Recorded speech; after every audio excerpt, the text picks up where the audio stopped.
Noong unang panahon, sa isang maliit na bahay sa kakahuyan, masayang naninirahan ng isang mag-iinang kambing.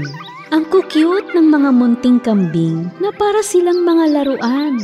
Mahal na mahal ng inang kambing ang kanyang 7 anak. Protektado niya sila mula sa mababangis na hayop sa gubat. Isang araw, bago siya umalis ng bahay upang maghanap ng pagkain, tinawag niya ang mga munting kambing. Mga anak, pupunta ako sa kagubatan. Huwag ninyong pagbubuksan ng pinto ang sinuman. Kung may lobo na makakapasok sa bahay, kakainin niya tayo ng buhay. Mapanling lang siya, kaya niyang magpanggap upang makapangloko. Paano po namin siya makikilala? Ang lobo ay may magaspang na boses. Ako naman ay may malambing na boses. Sa paglabas niya, may naalala ang inang kambing. Ay, sapa, ang mga paa ng lobo ay maitim at ang sa akin ay puti. Makikilala niyo rin siya sa kulay ng paa. Huwag ka pong mag-alala, nanay. Mapaprotektahan namin ang aming sarili. Maasahan mo po kami. Isa-isang hinalika ng ina ang mga anak at nagtungo na sa kakahuyan. Mula sa malayo ay pinapanood sila ng lobo. Nang makaalis na ang inang kambing, naghintay siya sandali. Pagkatapos ay lumapit siya sa bahay at kumatok sa pinto. Sino po yan? Mga munting kambing, buksan niyo ang pinto. Narito si nanay. May dala akong pagkain. Ngunit nahalata agad ng maliliit na kambing ang magaspang na boses ng lobo. Hindi nila binuksan ang pinto. Hindi ka namin nanay. Maganda at malambing ang boses ng nanay namin. Ikaw yung lobo. Hindi mo kami malaloko. Nainis ang lobo dahil hindi niya nalinlang ang maliliit na kambing. Kaya nagpunta siya sa tindahan, bumili ng tisa at kinain ito.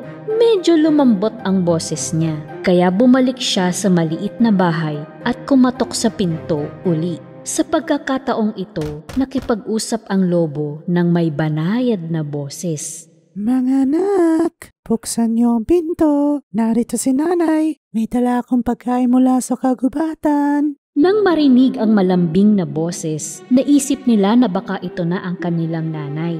Pagbubuksan na sana siya ng pinto nang sumigaw ang isa sa kanila. Teka, tingnan natin ang paan niya sa ilalim ng pinto. Nang sumilip sila sa ilalim ng pinto, nakita nila ang itim na mga paa ng lobo. Sumagot sila nang hindi binubuksan ang pinto. Hindi ka namin pagbubuksan ng pinto. Hindi itim ang mga paa ng nanay namin. Puti sila. Ikaw ang lobo. Galit na umalis ang lobo. Nagpunta naman siya sa panaderya. Nagulat ang panadero nang makita ang lobo sa harapan niya. Vegetarian na ako ngayon. Tinapay na ang kinakain ko. Maaari mo ba akong bigyan ng harina? Lumabas ang lobo sa panaderya na may dalang maliit na sako ng harina. Nang malapit na siya sa bahay, binuksan niya ang sako at binuhos ang harina sa mga paa. Ngayon, ang mga paa niya ay puting-puti. Kumatok siya sa pangatlong beses. Mga anak, buksan niyo ang pinto. Narito si nanay. May dala akong pagkain para sa inyong lahat. Patingin nga ng mga paa mo kung ikaw nga si nanay. Pinakita ng lobo ang mga paa niya na may harina. Nang makita nila ang mapuputing paa, naniwala na sila at binuksan ang pinto. At ano ang tumambad sa kanila? Nakatayo doon ang gutom na lobo. Hindi nila alam kung anong gagawin. Nagtakbuhan sila at sa takot ay sumisigaw sila. Tulong! Tulungan niyo kami! Huwag na kayong magsayang na oras. Uhulihin ko kayong lahat. Ang isang maliit na kambing ay nagtago sa ilalim ng mesa. Ang pangalaway sa kama. Ang pangatlo'y pumasok sa chimenea. Ang pang-apat ay nagtago sa kusina. Ang panglima'y pumasok sa aparador. Ang pang-anim ay sa likod ng kurtina. At ang pang-pito ay sa higanteng orasan sa dingding. Ngunit mabilis ang tusong lobo. At isa-isa niya silang nahuhuli kung saan man sila nagtatago. Tago, dali! Hali kayo dito. Huwag na kayong tumakbo. Mauhuli ko rin kayong lahat.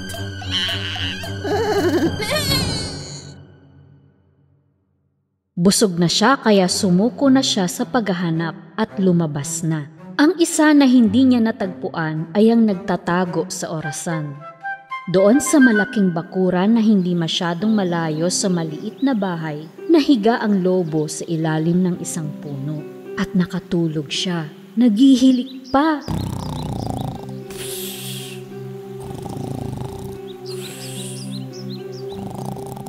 Maya-maya, nakauwi na ang inang kambing. Nang makita niyang bukas ang pinto, alam niyang may hindi magandang nangyari at nag-aalalang napasigaw. Naku! Ang mga anak ko! Pagpasok niya sa bahay ay nasindak siya. Nakabuwal ang mesa at mga upuan. Punit ang kurtina, magulo ang kama at nasa sahig ang mga unan at sapin.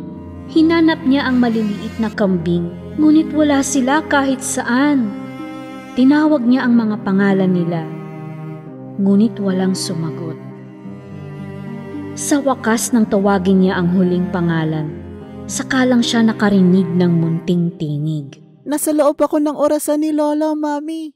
Tumakbo ang nanay sa malaking orasan at nilabas ang kanyang anak doon. Nagyakapan ng mag-ina. Umiiyak na kinuwento ng munting kambing ang pangyayari. Nagpanggap ang lobo. Akala namin ikaw kaya binuksan namin ang pinto. Kinain ng lobo ang lahat ng mga kapatid ko.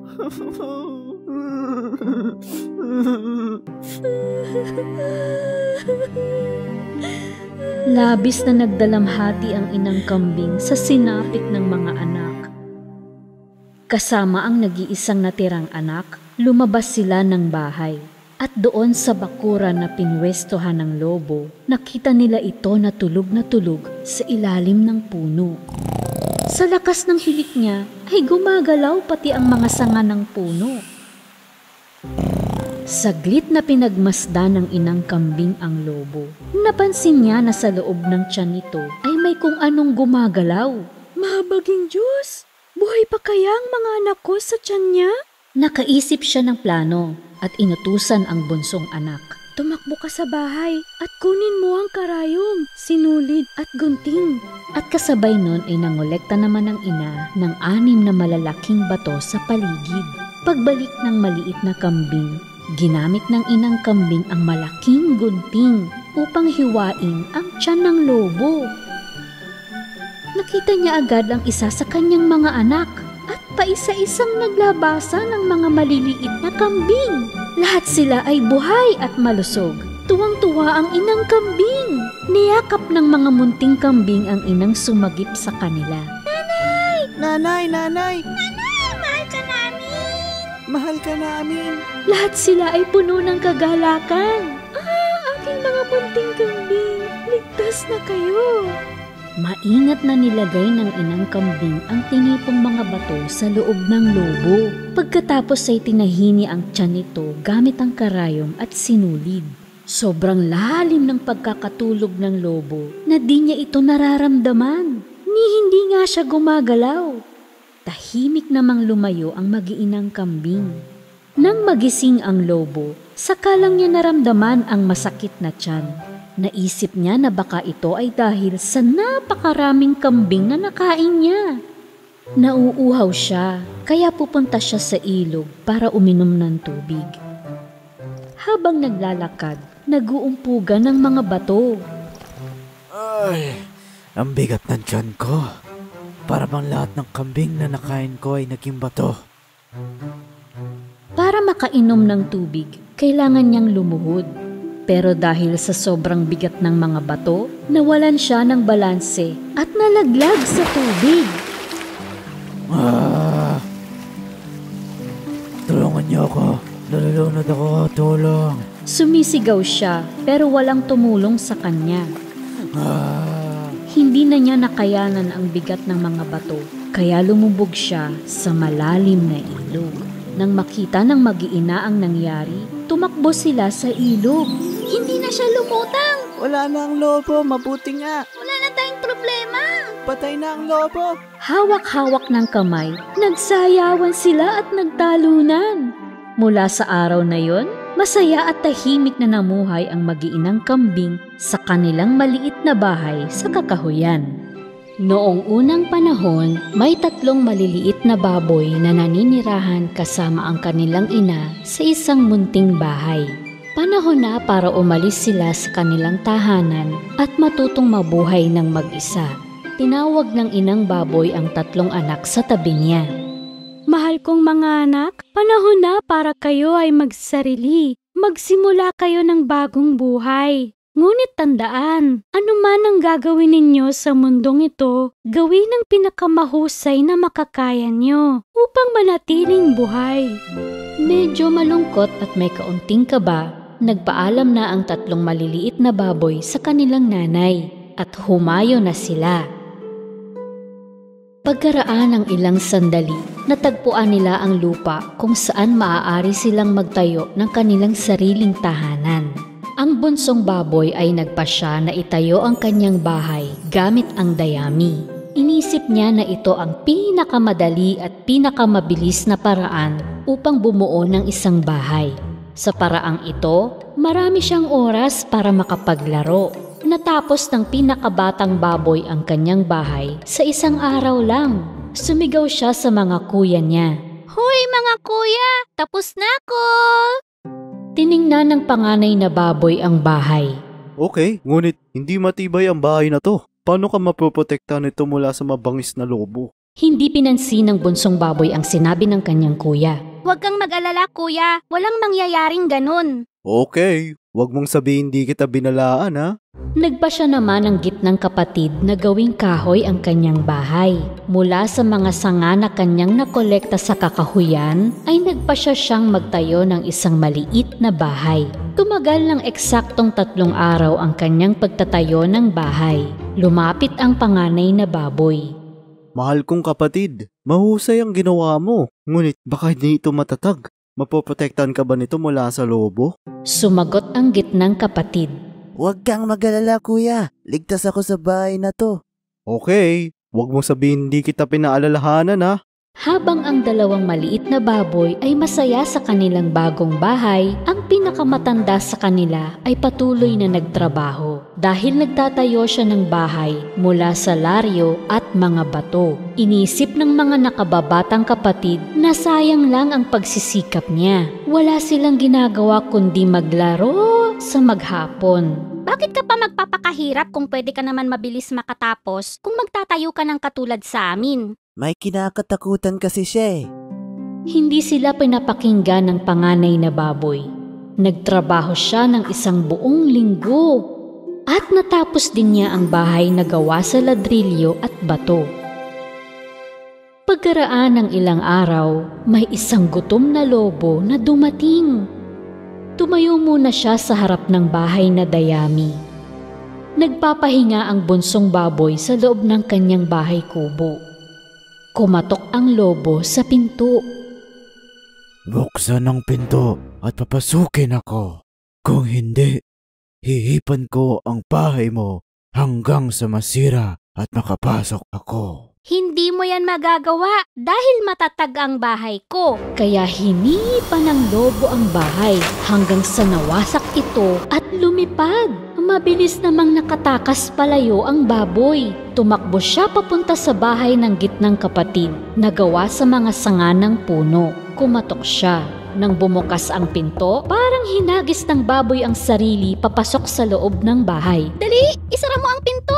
Baka pumasok dito ang lobo. Huwag kang mag-alala, bunso. Hindi na tayo maano sa bahay na to. Maya-maya ay dumating ang gutom na lobo sa kahoy na bahay ng pangalawang kapatid at sumigaw. Buksan ang pinto at papasukin ako. Kung hindi, hihipan ko ang bahay mo hanggang sa masira at makapasok ako.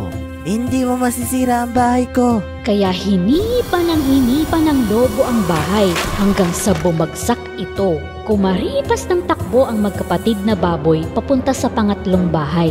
Bahagyang nakalayo sila sa lobo. Kuya, papunta na dito ang lobo. Anong gagawin natin? Sumagot ang panganay na baboy na may kumpiyansa sa sarili. Huwag kayong mag-alala, hindi mapapasok ng lobo ang bahay na to. Maya-maya, dumating ang gutom na lobo sa bahay na bato ng panganay na baboy at sumigaw sa 3 maliliit na baboy. Buksan ang pinto at papasukin ako. Kung hindi, hihipan ko ang bahay mo hanggang sa masira at makapasok ako. Huwag mo nang subukan, masamang lobo. Hindi ka maaaring pumasok sa bahay na ito. Nagalit ng husto ang lobo, kaya buong lakas na hinipan ng bahay. Ngunit walang nangyari. Paulit-ulit niyang sinubukan, pero hindi niya ito natinag. Dahil sa pagod, nagpa siya ang lobo na sumubok ng ibang paraan para makapasok sa bahay. Nakita niya ang tsimeneya sa bubong at nagsimulang umakyat. Napagtanto ng panganay na baboy na ang lobo ay umakyat sa bubong para pumasok sa tsimeneya. Kaya mabilis niyang sinindihan ang pugon sa ilalim nun at nagsalang ng isang malaking kaldero na may tubig. Nang maakyat ng lobo ang tsimeneya, hinulog niya ang sarili sa loob nito at dumiretso sa kumukulong kaldero. Tulong! Aray! Mainit! Maluluto ako dito. Sa wakas ay ligtas na sila sa lobo. Masayang nagyakapan ang magkakapatid na baboy. Kinabukasan, binisita ng 3 maliliit na baboy ang kanilang ina upang ikwento sa kanya ang lahat ng nangyari. Tama ka, nanay. Ano man ang gagawin natin sa mundong ito, dapat gawin ng lahat ng makakaya upang ang pinagtrabahuhan ay maging matagumpay. Simula noon, ang 2 baboy ay hindi na naging tamad. Masipag na sila tulad ng kanilang kuya at namuhay silang masaya at ligtas.